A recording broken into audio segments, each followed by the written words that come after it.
Welcome to another episode of DAFT, Dumb Apple Farmer Talks. Today we're talking hard cider apples, and there's a lot to talk about here, I can tell you.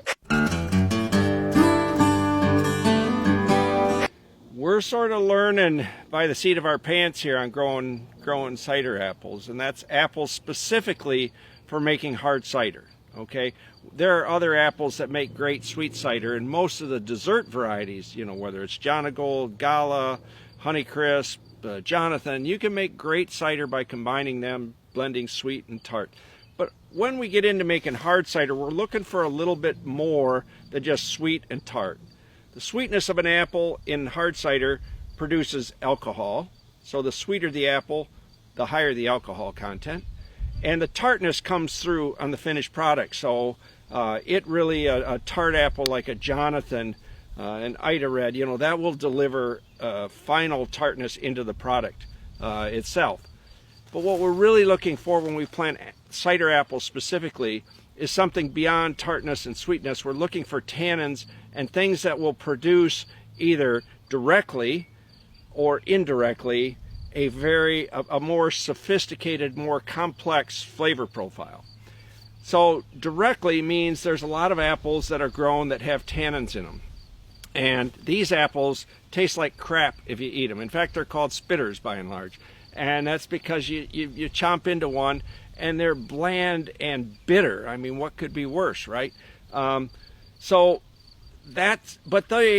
tannins that are delivered in those kind of apples, those spitters, do tend to make really nice ciders. They tend to add complexity.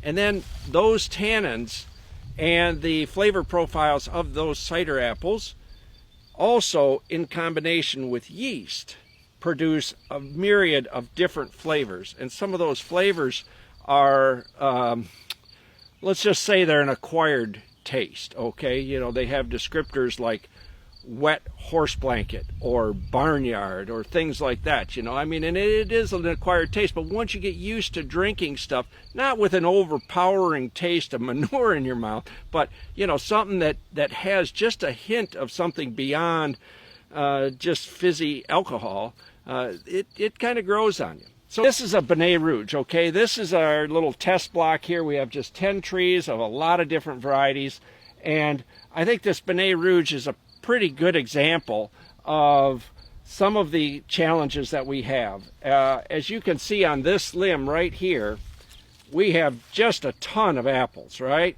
I mean, it's just loaded up with apples.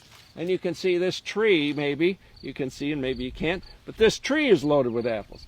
But if I go to the tree right next door here, it's basically blank. Nada. There's not much going on there. It's taking a rest. And that's one of the premier problems in trying to grow cider apples with any kind of production in mind, is that you get into this alternate bearing thing.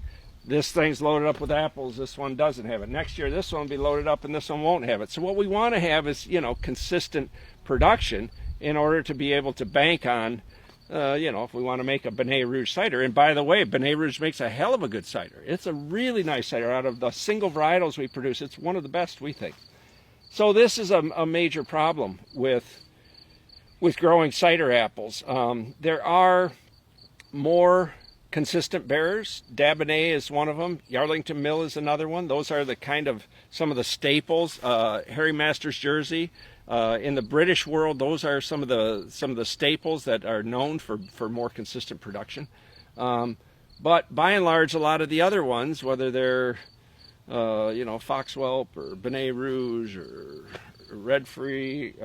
Redfield, these are either they're shy bearers, means they don't want to bear at all, or more likely they're biannual bearers. They bear heavy one year and shy the next.